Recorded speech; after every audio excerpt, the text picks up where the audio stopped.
about it right now. Everything's okay. No matter where you find yourself, no matter what kind of stuff is going on in your life, underneath it all, everything's actually all right. You're okay. And so, we waited, You have and more power than that's what we did. And the whole you like to give his yourself credit for. extended family was there You have because it something had that's already going on been. in your It was a life. surprise party, as a matter of fact. So he Challenge. didn't even really. It was kind of hard because he didn't really know. It's just a reminder to take a little bit better care of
Yes. Deep breath. Good. All right, wonderful. How are you doing? I'm good. How are you? I'm doing pretty good now. I'm doing much better. I'm putting things more in place. And there's a show or like a podcast. I don't know if you've ever heard of it. It's called DNA Surprises. Yeah. And I'm gonna do a podcast. Oh, good. On October the 6th. Yeah. So we'll see how that turns out. That's awesome.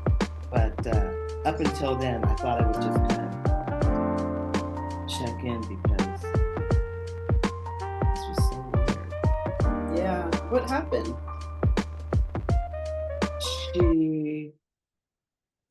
Everything was fine. We had our trip planned and everything. And I got this message from my nephew saying, they just picked mama up in an ambulance and she's going to emergency. And I was like, oh my God. So I said, well, let me know what's happening. So then later on, they contacted me back and they said, she has pneumonia.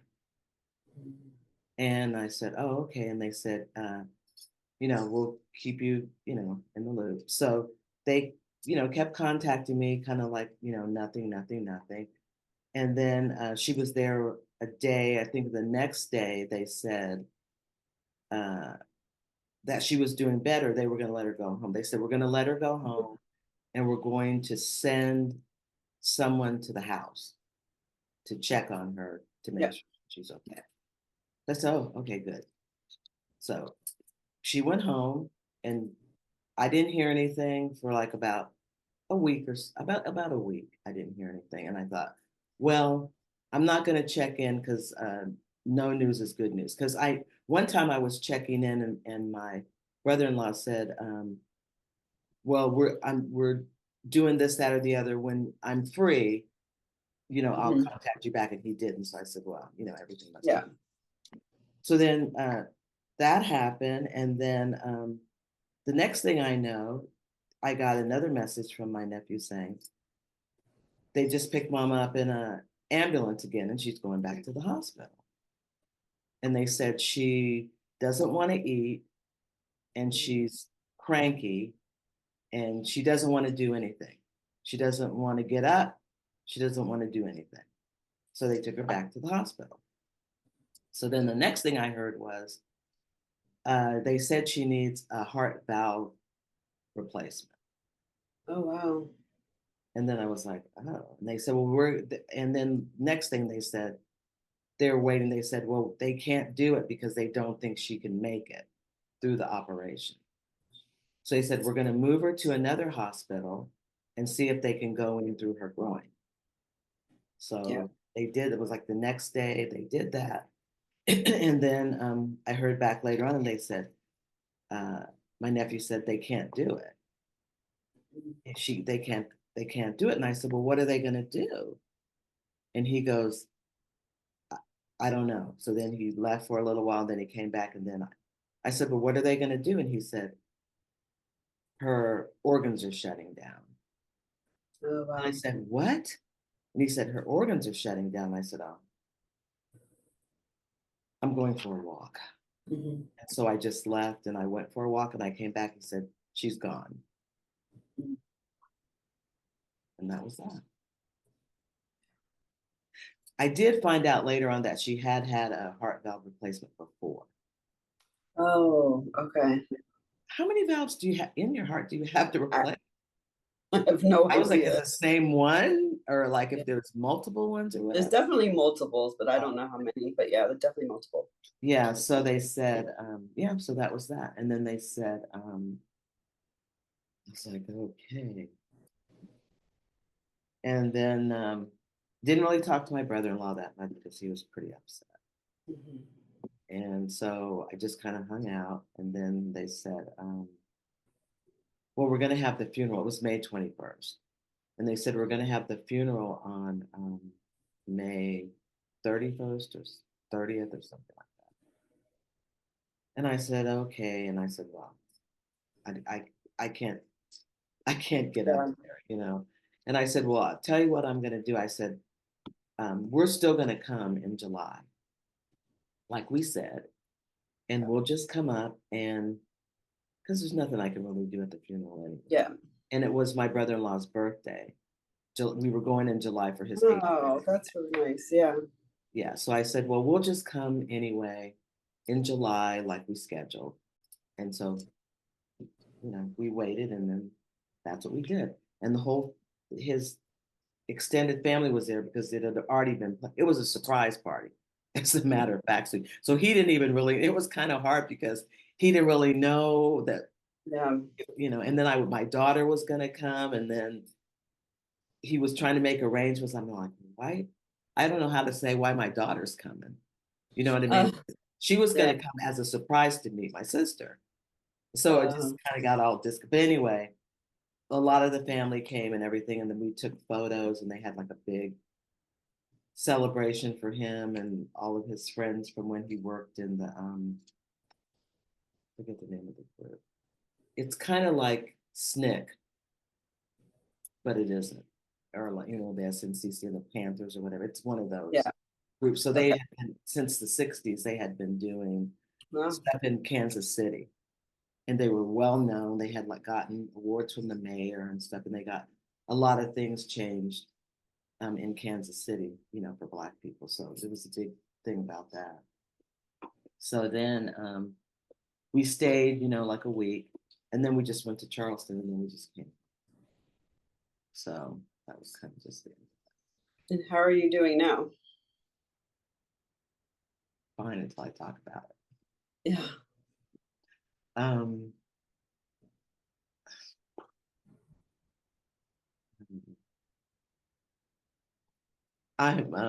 trying to like make sense of it, sort of, because I did get to tell her, because I did when I found out about our father, that was in February. Yeah. So she did get to know all of that. Oh, that's great. So I said, well, maybe that was the plan, Yeah. and I did get to see her and tell her and, clear everything up before. So that was good. But you know what? She feels like she's my twin or something. It feels really weird. You know what I mean? I didn't really know her that well, but it's like, I just feel like it was a twin of mine or something. Mhm. Just And another part of you. yeah. And then, oh, did I tell you I have a brother too? I think so. Yeah, that passed away. Yeah, I think so. Yeah. In 2021. Yeah. So I just missed Mhm. him. So I have been talking to his wife. Okay. Oh, I don't think I told you this because I've only talked to you. When I was telling her the story, when I first called to tell her, when I found out that there was a brother, half brother, of course, not another Florence. Not another. Yeah. Yeah. Please, no, that would be some story. But yeah, so when I found out, I I said okay, and then I said I found out he passed away, and I said great. So I saw who his wife was, and I saw she was on Facebook, and I looked to see, and it was like, okay, she's still alive. I got to get there, right? But she's older, and I didn't really know, like if you send somebody a message on Facebook, then if they don't know Oh who yeah. you are, then it goes to different. And I can be Yeah. typing all this stuff. So I looked at her friends, and it's like 6 degrees of separation because there was a friend of her that was on her friend list that's a friend of mine. Oh wow. So I contacted my friend, and I didn't know that my friend, because I met her in Costa Rica, and I didn't know that she lived in Las Vegas, which is where my sister-in-law was. And they actually met at a woman's function, a church thing. But they weren't friends, but was like the same. They connected. Yeah. So she goes, "Oh yeah, yeah, I know who she is." She goes, "Well, you want me to call her for you and tell her that you're trying to get in touch with her?" So I said, "Yeah." So she called her, she contacted me, and she said, okay. She said, give you her number. And I said, oh great. So I set up a time for us to talk and everything. So I call her up on the phone. So I didn't even really know how to blurt this story out right. Yeah. I said, so my friend had already told her that we were relatives. Okay. She really didn't know like exactly how. And I said, well, on your husband's side, we're relatives. And I said, but let me tell you, I said, well, let me tell you my story first. So I'm telling her the story about the not knowing who my father is and finding my sister. And she goes, oh my God. She goes, that is so interesting. She goes, I am so glad you told me, you're telling me this story because my husband always thought that his father was hiding siblings from him. Oh And I hadn't even told wow. her yet. And I was like, well, Well, to he make a was. long story short, he was. We're the siblings. And she's like, oh my God. Wow. So she said that they became estranged. He was too private, my mother, right? He was too private, kept too many secrets and controlling. And so they broke off like about 30 years ago. Oh wow. And he moved to Las Vegas and his father stayed. So she didn't have like a lot of, every time I would ask her a question, she'd be like, I don't really know. We didn't really have that much to do with them, blah, blah. Yeah. She sent me a couple pictures, a picture that I sent, and, you know, that was about all she could do. And she said, like, one of the cousins, she said, well, you should ask Alex because he was really close. He was like the favorite. What is this thing here? Let me see. I got black screen here. This thing, I don't there. He said he was really close to him and he was the favorite son. So I think what happened was, too, is that they were jealous of Alex because Alex was spending time with my father, that time that he wasn't giving to his son. So I knew Alex is the cousin. I actually met Alex at the picnic Okay. last year when I was Yeah. looking for the other pageant guy. Yeah. Yeah. And he was actually going to give us a ride back from the picnic, and we didn't take it. So I contacted him, and so I told him, and he's like, "What?" He's like, "Marshall Paget is your father," and I was like, and he goes, "What?" So he did a video with me. We did like an hour video. Oh And nice. he told me like, what? He said he really didn't meet him until after he was retired.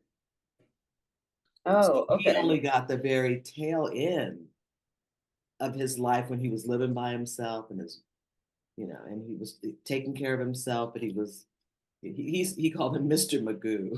He said, you remember the picture of Mr. Magoo with the big glasses? He goes, he was kind of short. He had this big car.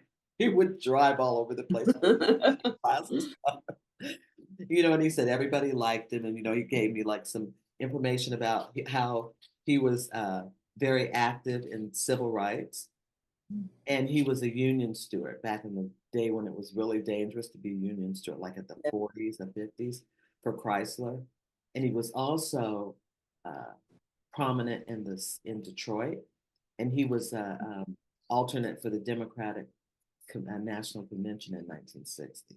Oh, wow. So I see why my mother was keeping secrets and saying things like, I'm not at liberty to give you that information. I never could figure out that why she would say something like that.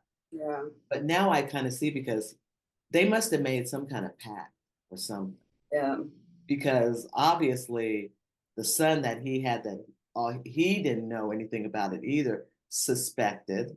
Yeah. Never Something. could get anything back. And then I was over here on the other side, kind of like suspecting and didn't get anything back. But yeah, but he died at 97. Okay. So that was a nice long life. So anyway, yeah, it was, and I'm so surprised that it's a miracle that I even got his name. Because, you know, because I couldn't, there was never a name. That's why we were barking up the tree of that other guy that I kept saying, I don't want him to be my father. Right? And after I got off, even though I said I was going to accept it, I was like, God, I just was thinking about it more and more. I was like, I cannot understand how why would she be keeping a secret of this guy? You know what I mean? And so I sent for her records from the military, and there was nothing on that. And you know, all of a sudden I thought about the fact that, and I think I mentioned this to you before, it's like, oh, I'm adopted. But see, I never have thought of myself as being adopted. My sister's adopted. I just figured if you got married, if you had a child and you got married to somebody else, you could just go and change their name. Yeah. I didn't think it was, I mean, I guess I knew that it was legal, but I just thought maybe if they come in, you just sign some papers, or whatever. So, and I said, I'd start thinking about it, and I thought, I'm adopted. And I have an adoption decree, but I still did. I thought that was all. They said this is all. And then I thought, you know what? But if I'm adopted, there should be something in the file. There should be like, they came in the office and here's the witness and, you know, whatever. I said, there should be something. So I went back to the Adoption Network Cleveland that had dropped off the radar right before I went last year to the reunion. And because she was getting all off on the wrong track and stuff. So I went back again, and I told her what I was doing, and she's back. Well, we can help you do your genealogy, and we can do this. I'm like, I don't need my gene. I already have that. I said, I just want to know, because the records are open in Ohio, how I can get find out more what's in my adoption papers. And she says, well, you have to know the agency that you were adopted through. And I said, well, it was Franklin County Court or whatever is the thing. And then so she said, okay, so she gave me the number. And so then I contacted the people and I told them what I wanted to do. And I gave them my case number and everything. And they said, okay, here's what you need to do. Send this, this, and this. It's free. And then we'll send you back what we have. So I did it. I sent it back. 2 days later, I got back 13 pages of all of this information with my father, and he's wonderful. And the very, very last page, it said, child's father. And she actually wrote it in there. Wow. I couldn't believe it when I saw it, because the guy that we're chasing down before, his name is William Paget, and this guy was Marshall Paget. So I said, okay, so great. He was right. He was in the right family. But it was, and Marshall got ruled out because he was 20 years older than my mother. Oh. So he wasn't in the line. Yeah. And so they went down. But Marshall's brother Marshall's brother's son is who they picked as the Okay. father. So it's his uncle. And then she wrote that his name is Moses Marshall Paget. So my mother wrote down Marshall. He probably went by Marshall, probably anyway. But Mhm. my mother wrote down Marshall Paget. And then she said, she was 29 at the time. She said he was 34. Mhm. He wasn't. And then Yeah. she said, he was born in West Virginia. He wasn't. So I think she was still trying to throw them off. Cover tracks, yeah. She's gonna put she's gonna put the name down because I don't know if they try to run newspaper things to search for the people or whatever. And so she thought, well, I'll say West Virginia and I'll give this age, and then I'll Yep. say this, and then they won't find him, which they, I don't know if they did or not. They probably did. Yeah, So yeah. probably But when not. I went right back to Ancestry and I just typed in Marshall Paget, whoop, pulled right up. Moses Wow. Marshall Paget. Oh, I said, oh, his name is Moses. And oh, he was born in 1908. She was born in 1928. And oh, he was married because he was already married and had a 10-year-old at the time that he was involved with my mother. So like it makes a little bit more sense now. A lot more Like sense. 3 miles from where my mother lived, like Yeah. right there. And his work, I saw like the different things, like, and I know that my uncles knew him because that's how I found out originally that I was right about not having, that my father wasn't my father when one of my uncles said her real father. And then on my sister's thing, it said he was a friend of the family. So they were all in the car business, working the car thing or whatever. And yeah. So I found Yeah, does that settle things kind of with your soul, with your mom? it does a lot. Good. And it also makes us like, it's so funny too, because he was like, he was a union steward and he was like really active. Well, my sister was active too. Remember, I just told you, and her husband, what they did, the black, and I was in Oakland doing the Occupy Wall Street. I was doing on the college campus in the 60s when we were protesting all these things when the Panthers were out. So we're like that kind of thing. My mother wasn't.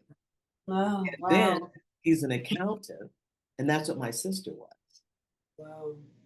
And then my mother is brilliant almost. That's what my sister's kind of brilliant. And my father was really smart too.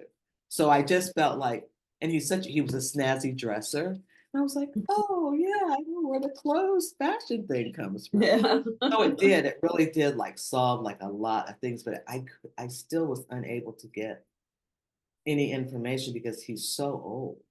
Yeah. You know what I mean? I'm old to my relatives because all the other relatives that are like older have all passed away. You know what I mean? And so like even for me, I'm like their children's, and they're like in their 30s or something. So they're not going to remember any of that stuff if they even knew. And I think he was pretty quiet and kind of like kept to himself as far as like, because it seemed like he was estranged from the thing. Because Alex had been living in Detroit, and he said he didn't even know he existed. Somebody he actually met my brother first, and then his brother said, "Oh, my father lives there." He goes, "Your father lives in Detroit?" And he goes, "Yeah." He goes, "Give me his address, and I'll go check on him," because he was already older. So he gave him the address, I guess, and then he went and checked on him. And then I guess he turned it. Then that started like the rivalry, I think, of the he's the favorite, and blah blah blah blah blah. But yeah, so I don't know. It's just I know I'm lucky I found it, but it doesn't feel lucky. I mean, it Tell me does, why. and then it doesn't. Tell me why. Because I'm back to the whole why is everyone gone? So it's not that it doesn't feel lucky, it just feels unfair. Yes. Yeah. Which Because is nature of adoption and secrets.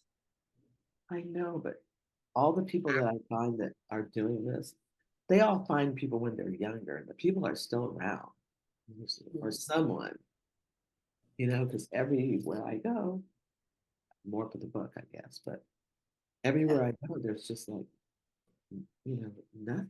And I do feel better in one regard because I said to myself, right before I found my father, I said, am I just going to die and never have the information? Because, I need to hurry up and get this information because I just turned 74. And, we got to start counting down. I mean, I hope to be around, but I mean, it's like it's getting late. And I've been searching for this, I feel like, since I was 6, and really like actually searching since I was 36. Yeah. And I never, and I'm fine. Of course, I got a lot more now than I ever got before. But I was just like, am I ever going to find anything? And then that's when my little brain started turning, and well, you know what? I should check the adoption papers. Let's just see. And then I got More to time. I got to them. I was like, oh my God, because I was sure she had gotten through this whole thing and she had never written it down. It may be on my sister's adoption papers, but hers are redacted, and they couldn't get hers because there's a spot there and it's blotted out. All the info is blotted out, and they didn't really want to go through the trouble of trying to do it, and because I don't really think they were as interested in it as I was, because I think she was happy to find a mother and a sister, but I already had a mother. You know what I mean? So I was happy to find a sister, but I still was always on this, because I was on the father quest before the sister. I had no idea there was ever going to be a sister involved. So that was like, oh yeah, I have a sister. Great, because I always wanted a sister, So I feel good about that. I feel good about the fact that I got to tell her, but I don't feel like, I mean, I don't have any confirmation that it was good that she found out or anything. You know what I mean? And I didn't get to talk to her because we don't, we never talked on the phone because she can't really have those kind of conversations. And so remember, I was going to ask all these questions when I got there, and I was going to find out all this information. So I was really saving stuff up for for our meeting. And then it was just like, now I'm never going to know. What do you think about how she feels getting the information? I'm sure she was happy. I'm sure too. Yeah. Settled. But I didn't get to talk to her that she was happy. Yeah. I just have to assume she's, because I'm sure I would be happy. Yeah, it's just settled in her soul to know. And so my brother-in-law told me, he said, when she left you the last time, and you guys were holding him, she didn't want to let your gun go. So I was like, but I thought about it when we were doing it too. But then I thought, well, don't think like that. Because I started looking up all this stuff and I kept going, man, she's been around a long time since that stroke that she had 2 and cancer.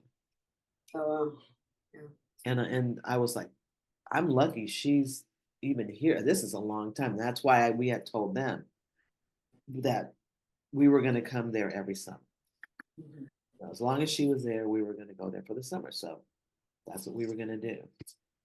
Now next summer I'm going on a cruise. You know what I mean? Well, that's nice.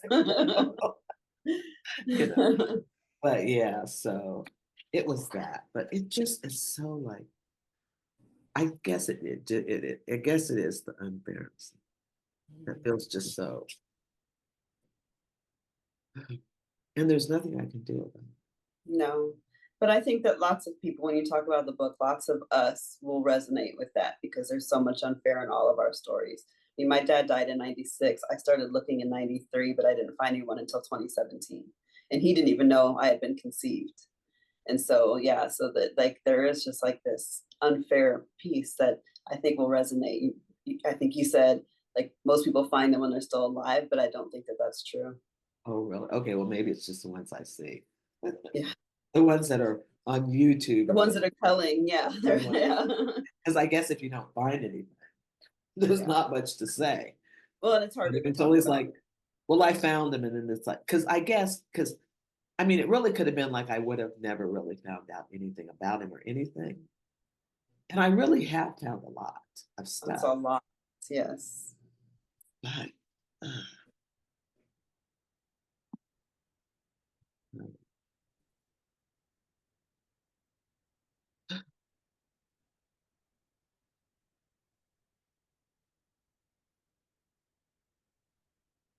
yeah. Yeah, Well, I talk a lot about bring it back. biological rights, and how people who are biologically know their family, they have rights to all this information that we just don't, and it is completely unfair. It's Yeah. our information, we have a right to it, and we don't get it, and so that unfairness, like it's real. It's real, it's palpable, and relatable. I don't know. But I don't really know. I don't know. I don't know how I'm processing it. I don't really know. Sometimes it feels like I'm just trying to pretend like it didn't happen, sort of. And then when I know it did happen, then I'm just like sad and pissed. Yeah, so that But I'm didn't not happen. pissed at my mother anymore. Good, that's good. And I'm not pissed at my father. I actually like him. Now, in real life, I might not have. That might be a gift. Yeah, I think I'm in the same boat with you. I don't know. Because Yeah. he's not a lot like my mother. So I might have not really liked him if I knew him. Yeah. But he gets the advantage of the fact that I didn't know him. So I can make up, like those stories. What did you call those stories where Ghost people Kingdom, yes. You can be whatever you want him to be. Yeah. Hey, everybody, I thought I'd just jump in here and take a minute and explain to you the term ghost kingdom, because I don't know how many of you have heard of the term, or if you've heard of it, if you know about it as it relates to adoptees. So,